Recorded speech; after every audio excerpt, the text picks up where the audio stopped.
Selamat malam para pemirsa YouTube Surya Kakais yang budiman. Salam sejahtera, salam kebajikan, Om Swastiastu, Namo Buddhaya, salam Salum Rahayu. Semoga kita semua dalam keadaan sehat berkas waras, ayam-ayam tentrem, lancar rezekinya, tansah pinaringan sewiloso saking ngersaning Gusti ingkang Maha Agung. Pada malam hari ini saya ditemani oleh Mas Mul dan Mas Gilang. Mungkin dari antara para pemirsa YouTube Surya Kakais sudah tidak asing lagi dengan beliau berdua, dengan beberapa vlog atau video yang waktu itu ada kira-kira 3 seri ya kalau nggak salah, yaitu malah ada 4 dan 5 mungkin kalau ditambah dengan ada topo kungkum, topo pendem, topo ngalong itu, jadi mungkin sudah ada 7 kalau nggak salah. Nah, pada malam hari ini kita kumpul lagi dan untuk bincang-bincang ngobrol tentang spiritual, dan tentunya akan banyak hal yang sekiranya menarik dan bermanfaat untuk para pemirsa. Dan ini nanti akan saya sampaikan sedikit bocorannya dulu di depan. Nanti yang kita bahas adalah tentang seluk-beluk pelarisan, ya, pengelarisan, terus kemudian orang-orang yang diganggu oleh pengelarisan sehingga tokonya, ya pokoknya nanti sekitar bicara soal itu, dan nanti akan ada pertanyaan-pertanyaan khusus dari Mas Gilang maupun Mas Mul tentang berbagai hal. Untuk itu kiranya kita bisa mulai supaya kita tidak bertele-tele.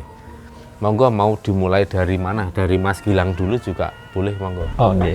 Selamat malam Ki Sabdo. Ini saya ada titipan pertanyaan dari teman-teman untuk usahanya. Itu beberapa bulan terakhir ini agak sepi. Nah, terus dia itu dapat info dari sebelahnya, ruko sebelahnya itu pas dini hari itu ada orang yang menabur tanah di sekitar ruko-ruko itu, jadi agak sepi semua gitu.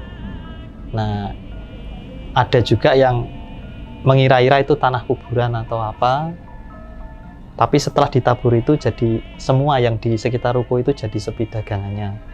Nah, untuk gangguan-gangguan seperti itu, cara menanganinya bagaimana Ki Sabdo? Baik, ini tentang satu pertanyaan dulu ya, biar nanti lebih mudah. Jadi memang itu hal yang sangat sering terjadi, artinya bukan sesuatu yang asing dan berkali-kali menimpa banyak orang, karena kita juga seringkali mendapatkan laporan itu semacam ya persaingan, karena muncul seperti itu akibat adanya kompetisi yang tidak sehat. Biasanya ya dilakukan orang-orang yang merasa tersaingi dengan adanya usaha tersebut. Biasanya itu terjadi pada usaha kelontong atau usaha kaki lima, warung kaki lima di pinggir jalan, terus kemudian toko-toko di pinggir jalan atau kios, ruko. Biasanya lazimnya seperti itu yang dilakukan dalam kompetisi di bidang usaha atau bisnis seperti itu, tapi tidak terjadi dengan skala yang besar.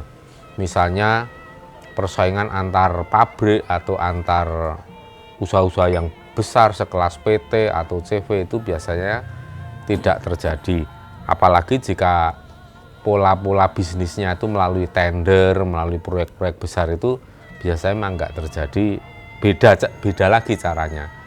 Nah, ini biasanya terjadi ketika adanya persaingan antar toko, kios, ruko, kemudian kaki lima ya. Itu memang sangat sering terjadi hal seperti itu. Bahkan ada juga yang tidak cuma menaburi tanah kuburan ya. Ada juga yang naburi seperti tinja. Nah, ada juga yang dilemparkan di halaman rumah. Terus kemudian ada lagi yang sifatnya itu lebih nggak kelihatan ya. Nah, biasanya itu bisa ditaburi kayak macam rajah-rajah ya. Rajah itu ada semacam tulisan Arab, Arab gundul, Arab pegon, tapi itu isinya sebenarnya mantra. Cuman untuk yang terakhir saya sebutkan ini tadi biasanya itu kelasnya lemah gitu.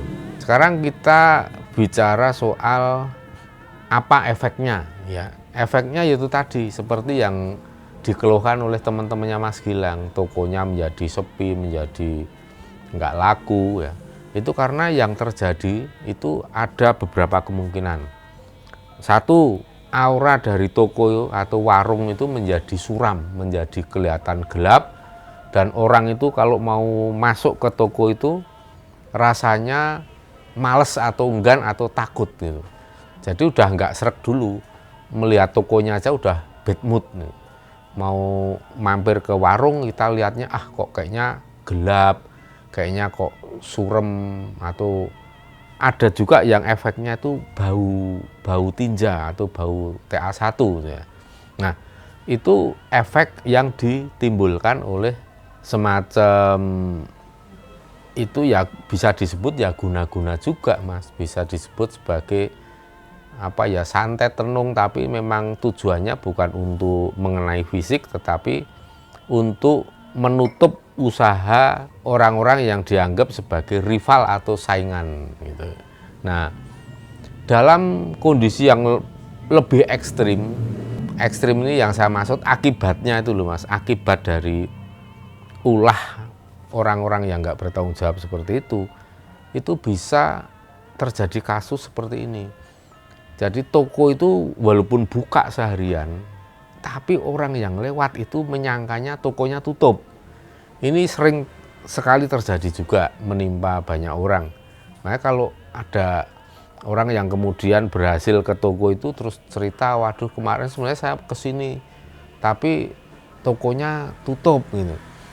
Nah yang punya toko itu membantah, loh enggak, kemarin kami tetap buka. Nah ini baru sadar, biasanya yang pemilik toko itu baru sadar, ternyata kok tokoku kok dianggap oleh orang-orang itu kok tutup. Seringkali seperti itu kejadian, nggak cuma sekali dua kali. Itu malah justru kalau ada efek seperti itu biasanya gampang ketahuan. Nah bagi yang efeknya itu hanya suram, auranya gelap, lampu-lampunya kayaknya redup banget, padahal warung itu ya menyalakan lampu yang terang benderang, tetapi orang lihatnya redup sehingga orang males untuk masuk. Nah itu efek yang ditimbulkan oleh gangguan seperti itu. Nah, mungkin Mas Mul sudah tahu bagaimana cara menangkalnya atau punya trik khusus, nanti kita saling sharing dan bisa saling menambahkan. Jadi ini sedikit pengalaman ya kurang lebih 1,5 bulan yang lalu. Barusan ya, berarti ya. Bulan apa Mas? Ini akhir Mei ini awal Juni ya? Maret ya, kurang lebih Maret. Nah itu ada seseorang konsultasi dengan saya bahwasanya malam-malam itu ada suara ledakan di depan warung. Di depan warung berarti ya, di halaman, bukan di atas rumah. Bukan ya? Di atasnya ya. Cuma karena beliaunya itu sudah pengalaman, jadi ada ilmu salah satu yang diturunkan sama simbahnya atau leluhur-leluhurnya dulu itu dengan air pususan. Oh ya. Ya itu air leri. Air leri ya. Ya. Dengan air leri itu cuma disiramkan di depan rumahnya, di depan tokonya itu, warungnya itu netral juga. Ya. Jadi itu belum penanganan yang khusus ya. Karena oh ini cuma sepele aja. Jadi intinya hanya ringan. Ya. Dengan air seperti itu pun bisa netral. Ya. Dan ada juga yang memakai garam. Ya. Nah biasanya kalau dengan air tadi, dengan garam memang sudah tetap aja ada energi yang negatif.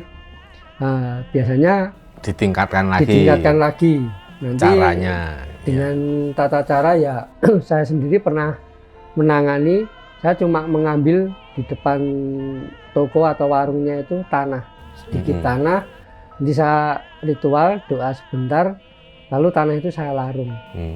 Nah dengan seperti itu biasanya netral. Ngelarungnya kemana, Mas? Di sungai boleh, di laut boleh. Kalau di sungai tentu saja air yang mengalir ya. Iya, yang mengalir tentunya. Kalau yang di larung ke kolam nggak kolam bisa nggak ya. bisa, sama Nggak aja. bisa ya. Iya. Jadi memang benar yang disampaikan Mas Mul itu ada beberapa cara, dan yang paling mudah itu biasanya dengan air cucian beras 1 leri itu namanya, Mas. Yang warnanya putih itu, jadi nyuci beras, terus air yang pertama kali kan putih banget. Iya. Itu ditampung di panci atau ember, terus kemudian cucian yang kedua bisa lagi ditambahkan, tapi untuk yang ketiga kan biasanya udah mulai bening, bersih. Ya, udah bersih. Itu enggak usah dipakai. Jadi yang dipakai yang pertama dan kedua tadi. Terus kemudian dipercikkan. Kalau misalnya panjenengan para pemirsa itu buka warung makan atau apa, biasanya yang paling rentan kena serangan atau gangguan seperti itu, Mas. Jadi bisa tiap pagi kalau mau nanak nasi, jangan dibuang airnya. Jadi panjenengan tahu apa enggak, sadar apa enggak, atau dikerjai apa enggak. Tapi lakukan yang seperti itu akan sifatnya preventif juga, mencegah, Mas ya. Kalaupun ada, itu nanti ya sifatnya itu untuk kuratifnya atau untuk pengobatannya atau penanganannya seperti itu. Itu dengan air leri itu memang cukup efektif. Apalagi kalau di warung makan itu kadangkala ada serangan yang aneh, Mas. Jadi semua makanan itu cepat basi. Ya kan, cepat basi ya, sayurnya ya, nasinya, padahal belum lama dimasak. Nah, kalau panjenengan mengalami hal itu ya patut untuk curiga dan lakukan seperti yang tadi disampaikan oleh Mas Mul. Terus kemudian kalau dengan cara seperti itu kok masih belum ngangkat banget, ya tingkatkan usaha lebih keras dengan cara tadi garam, terutama garam grosok ya, Mas ya. Garam grosok, gerasa atau uyah krokos. Uyah itu biar cepat lebih meresap ke bumi, ke tanah atau ke lokasi itu, bisa dicampur dengan air.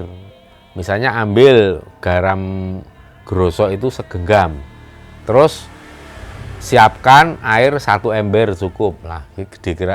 Kira-kira nanti kalau dipercikkan ke halaman itu cukup. Nah, nanti air garam itu dimasukkan, diaduk hingga merata, terus kemudian cukup dipercikkan.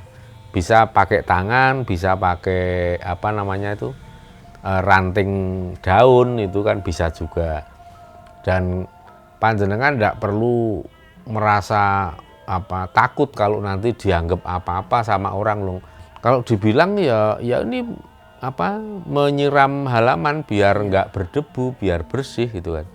Dan itu manfaatnya akan sangat-sangat bagus, dan nanti efeknya bisa dilihat, biasanya cukup efektif itu. Nah, cara ketiga lebih ningkat lagi. Jika dengan 2 cara tadi kok rasanya kok belum terang benderang, atau konsumen atau pelanggan yang sering makan ini, katakanlah warung makan ya, atau warung kelontong, kok tidak serame biasanya. Ini sudah mulai pulih tapi belum serame biasanya, masih nggak normal. Lakukan cara yang ketiga, itu dengan cara menambahkan delingo bengle. Nah, jadi langkah pertama dengan air cucian beras atau leri, yang kedua dengan garam grosok. Kalau dengan 2 cara itu belum mempan, ya sudah, tambahi delingo bengle. Caranya delingo bengle itu diparut, kedua bahan itu diparut. Seberapa banyak? Ya cukup 1 jempol saja. Delingonya 1 jempol, benglenya 1 jempol, terus kemudian diparut, campurkan ke air. Kalau diparut susah atau takut kena parut, ya diulek bisa sampai lembut, campurkan ke air yang tadi sudah ada garamnya. Nah, kalau misalnya ada pertanyaan, boleh nggak kalau ketiga bahan tadi itu atau ketiga cara itu dilakukan secara bersamaan? Misalnya air lerinya itu ditambah garam grosok, ditambah delingo bengle, boleh banget. Tapi kan lebih praktis, ya udah 1 persatu. Ibaratnya kalau orang perang itu, ya udah dengan senjata yang paling ringan dulu, nanti meningkat. Nah, itu biasanya dengan 3 macam cara itu tadi, efeknya sudah akan sangat bagus, karena 3 cara itu sangat efektif, sudah sering kita buktikan ya. Maka kalau saya menyarankan bagi panjenengan yang punya usaha warung makan, toko kelontong, atau warung kaki lima, itu sering-seringlah lakukan hal seperti ini, menyiram lokasi yang untuk jualan itu tadi dengan bahan itu. Kalau ya langsung pakai cara yang ketiga juga bagus, misalnya garam kasar atau garam grosok dengan delingo bengle, campur dengan air, percikkan. Lakukan seminggu sekali atau 2 minggu sekali, itu akan aman. Jadi kalaupun ada kompetitor panjenengan yang mengganggu, ingin membuat usaha Anda tidak laris, ya dengan cara seperti itu akan bisa ditangkal. Tapi kalau serangan itu lebih dari itu, ya artinya kalau lebih dari itu bisa pakai makhluk, Mas. Ada makhluk yang tentu saja makhluk itu makhluk yang bekasaan, lembut, makhluk halus yang ditugaskan oleh seseorang yang dipintosroyo atau yang dimintai tolong oleh kompetitor tadi untuk mengganggu atau untuk ya pokoknya targetnya supaya si orang pesaingnya itu menjadi nggak laku, menjadi nggak ada yang beli. Itu bisa dengan cara apa?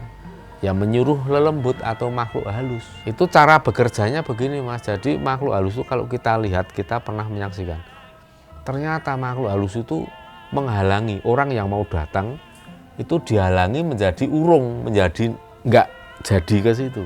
Karena kalau kita ngelihat itu orang yang mau datang, konsumen yang mau datang itu dicegat-cegat gini, terus disingkirkan, digiring ke tempat lain, ke tempat usahanya sendiri. Nah, itu perlu cara yang lebih spesifik. Artinya ya mungkin bisa saja dengan 3 cara itu bisa teratasi. Tapi kalau si lelembut atau makhluk halus itu tadi tergolong yang kuat banget, Mas, karena kan ada tingkat-tingkatan. Iya. Kalau termasuk yang kuat banget, bisa menembus setelah ditangani dengan diatasi dengan 3 macam cara itu tadi, ya butuh orang yang secara khusus memiliki kemampuan untuk menyingkirkan. Nah, mungkin Mas Mul pernah punya pengalaman juga yang seperti itu. Pernah juga. Boleh cerita? Iya, jadi dulu pernah saya nangani hal seperti itu. Ini dengan cara istilahnya nego. Jadi saya di situ minta ruangan yang khusus, saya nego dengan makhluk itu. Jadi opo salah itu kok mbok salahi. Intinya saya nggak mau tahu siapa yang nyuruh. Intinya saya rembukannya sama makhluk itu. Terus akhirnya dengan nego itu biasanya minta srono. Nah, srono inilah tergantung nanti mintanya apa ya. Kalau kira-kira kita mampu, nanti kita berikan, makhluk itu pasti akan pergi. Jadi tetap sebagai orang Jawa tetap dengan ada dialog etika juga ya. Nggak harus main sikat kayak pembersihan ya di situ kayak atraksi di kebanyakan YouTube. Dalam, wah, ini kok kayak ini ora pas. Padahal banyak gimmick itu yang ada itu. Kalau yang bisa nyikat bener biasanya nggak mau di video. Iya. Karena ya nyikat makhluk halus itu kan nggak seperti kelahi dengan orang. Iya. Karena kita mukul begini, ngejar ke sana kemari, orang makhluk lelembut itu kalau melesat itu bisa secepat kilat kok. Baru lari ke sana udah pindah ke sana. Pindah sana. Bukan kayak ngejar-ngejar ayam. Itu saya setuju, Mas. Karena apa? Sebagai orang Jawa itu mengedepankan tetap yang namanya welas asih. Iya. Kalau memang bisa dengan cara halus dan santun, kenapa tidak? Ya kalau dibilang wah kerjasama atau kenapa nggak mau ngalah dengan makhluk seperti itu? Ini bukan soal adigang-adigung adiguno. Iya. Ini bukan soal golek menangi dewe. Ya ora, Mas? Iya. Bisa saja kita asal sikat sana sini. Tapi bukankah seperti itu juga akan menimbulkan kebencian? rasa tidak suka, permusuhan, akhirnya ya kita menambah musuh, ya kan? Mereka nggak nyerang saat ini mungkin karena kalah kekuatan dengan kita. Iya. Tapi suatu ketika diri kita itu sedang apes, karena orang itu kan ada pengapesan itu Mas. Iya. Kadang ada hari-hari naas itu loh Mas. Nah, kalau yang pas ada di hari naas seperti itu tanpa sepengetahuan Anda, sekuat apapun Anda ya bisa saja ditembus. Makanya Iya. sebisanya kita itu menghindari bentrokan, tetap mengedepankan rasa welas asih. Kalau memang bisa dengan cara halus ya lakukan dengan cara yang halus. Iya. Kan penanganan dengan cara yang baik dan santun itu akhirnya apa? Ya menghasilkan kebaikan untuk semua. Makhluknya sudah nggak mengganggu, terus kita juga nggak memakan korban siapapun, juga masalah itu teratasi. Jadi seperti itu Mas. Ini termasuk berlaku untuk satu wilayah yang sedang dilanda tuyul biasanya. Kan ada misalnya satu kampung, kayak musiman itu loh Mas. Begitu ada kasus orang sering kecurian uang, tetangganya sana-sana juga seperti itu. Itu biasanya ada wong sing ngingu tuyul, ada yang melihara tuyul yang sifatnya itu ya mungkin insidensil itu ya, barusan ngingu atau. Nah, itu cara mencegahnya itu ada juga, yaitu dengan cara ketiga hal tadi itu, dengan menabur atau menyimpratkan air garam dan delingo bengle ke halaman rumah, tapi juga termasuk dalam rumah. Jadi dalam rumah itu dipersiki air, tapi nggak usah tebal-tebal karena air garam dan ini nanti lengket dan merusak juga. Jadi cukup tipis-tipis aja. Dan halaman rumah itu diciprat-ciprati seperti itu juga cukup efektif menangkal, karena dulu ada pernah terjadi di Kalasan, geger orang sekampung. Nah akhirnya Patrick, ya kan, Patrick itu WA, ini orang kampung sana mau sowan kemari katanya. Wah, nggak usah sowan, nggak usah kemari, kasihan jauh dan capek, kok turun kok malah dadak nggak boleh barang tuh gitu. Jadi udah tak balas WA aja, ini tak kasih caranya lah. Tapi ternyata apa, ora marem.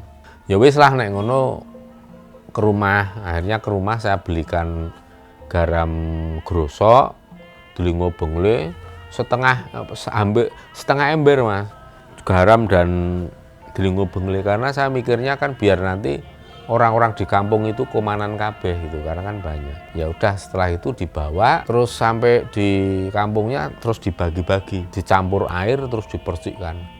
Begitu melakukan hal seperti itu, udah besoknya udah nggak ada kasus lagi. Saya sebenarnya waktu itu saya cuma uji coba Mas, coba dengan kekuatan ini tanpa japa mantra ya Mas ya, tanpa kita tambah energi, tanpa kita salurkan energi ke dalam media itu, tanpa kita ucapkan japa mantra, tapi alami dengan kedua bahan itu. Saya mau coba juga efeknya gimana itu loh, bagus enggak? Kok ternyata efektif. Jadi kan enggak usah perlu penanganan yang lebih tinggi lagi ya, lebih kuat lagi. Cukup dengan cara itu udah bisa teratasi.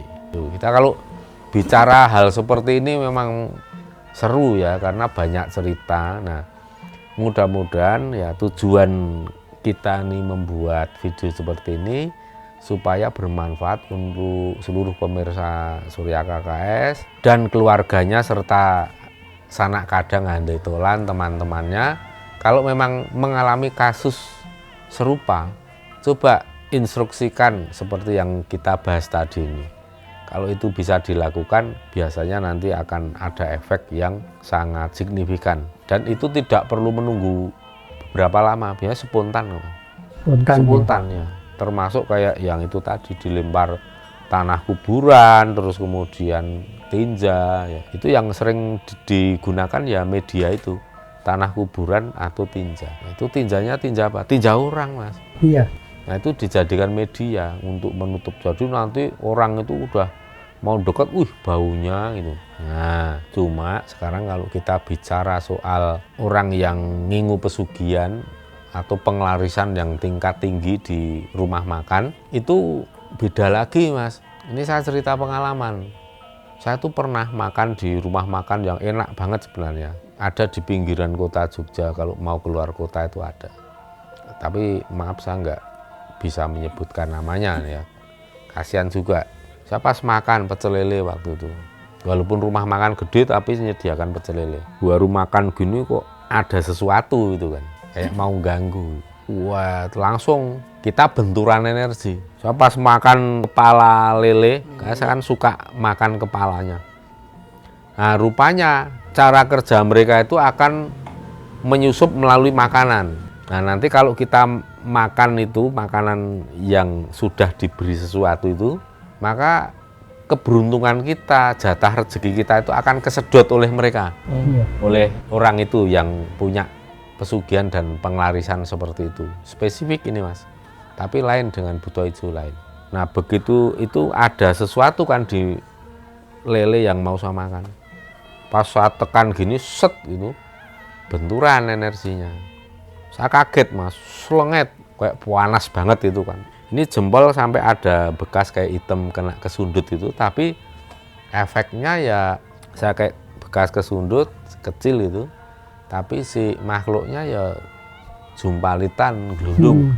Akhirnya ya sudah, karena kamanungsan dan benturan dengan kita. Setelah itu ya hilang penglarisannya itu seperti itu. Memang sangat beragam ya yang kayak gitu itu, cara orang untuk berkompetisi dengan cara yang nggak baik itu. Nah, kenapa itu terjadi? Kenapa kok banyak orang tega melakukan seperti itu? Padahal ini kan nyari rezeki, kan tidak halal kan itu rezekinya kan. Nah, yang terjadi kalau saya mati Mas, jadi orang itu kadang kan mau bikin usaha nih, terus pergi ke wong pinter gitu, supaya usahanya itu sukses, supaya laris. Artinya ya kayak sekedar dicarikan penglarisan gitu, supaya auranya kebuka terang benderang. Tapi yang terjadi kok bukan seperti itu.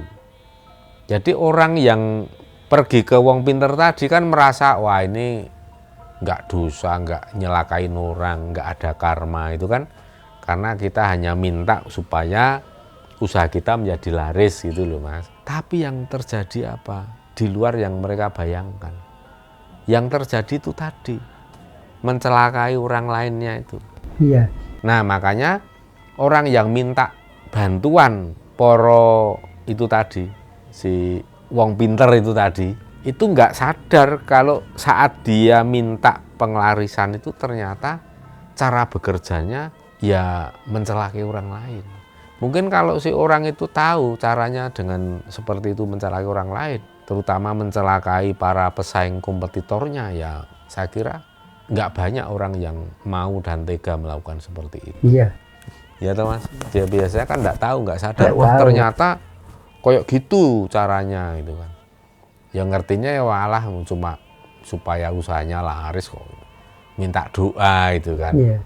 Apalagi kalau orang yang dimintai doa itu pakai bahasa-bahasa yang agamis, ya wes itu hanya kayak tipu daya aja, kayak kedok itu. Iya, ya intinya saya mau menambahkan aja ya. Jadi untuk benteng diri kita waktu kita makan di tempat-tempat hal-hal seperti itu, sebelum makan ya berdoa juga menurut keyakinannya, atau di dalam budaya Jawa itu intinya kula nuwun kepada para kadang alus. Ya. Itu yang sering saya lakukan. Jadi begitu saya masuk ke warung makan, biasanya saya ngucap salam sama para kadang alus yang nggak kelihatan. Ya, mungkin boleh diberikan contoh saat doa cara Jawa itu tadi Mas, biar pemirsa nanti juga bisa belajar. Ya intinya kula nuwun aja. Jadi cara nyebut kadang alusnya mungkin cara Mas Mul aja nanti biar pemirsa bisa tidaknya tahu dan bisa mengikuti kalau memang kepingin. Jadi begitu kita masuk, kita duduk di bangku atau meja seperti ini, terus kita berdoa. Intinya satu, dumateng para pepundhen sepuh leluhur, intinya danyang, nyai danyang yang intinya mapan di tempat ini, saya mau makan, intinya seperti itu. Nah, tolong yang intinya yang mau mengganggu itu jangan sampai mendekat. Jadi kita itu berbicara dengan yang asli di situ. Jadi yang kalau mereksa poro jagat lelembut jagatnya yang di situ, bukan yang dari luar. Jadi secara otomatis beliau-beliaunya itu akan membantu. Bahkan gini, kalau dari semua ya, dari saya pribadi juga, dari Surya KKS itu kan sering mengadakan sowan ke Pepunden. Nah itu salah satunya secara tidak langsung akan menolak. Jadi akan terpatahkan, menangkal secara otomatis itu akan menangkal. Karena apa?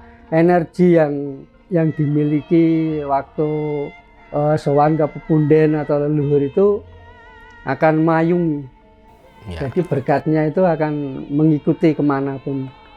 Ya, benar itu. Jadi memang wong kita sendiri aja kan kalau makan itu Mas ya, saat mau makan itu biasanya kita tuh membiasakan diri awalnya, tuh membiasakan diri untuk selalu nawari para leluhur.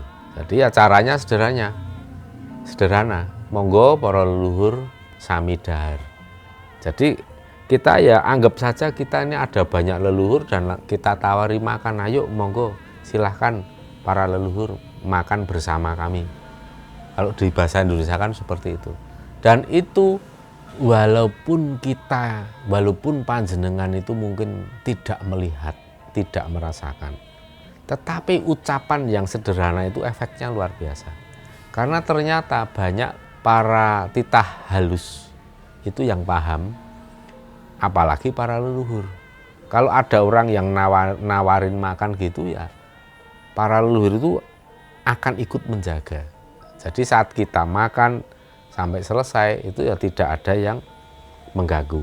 Walaupun panjenengan tidak bisa apa-apa, tetapi bisa mengucapkan seperti itu ya Anda sudah menjadi wong ampuh gitu loh, wong sekti.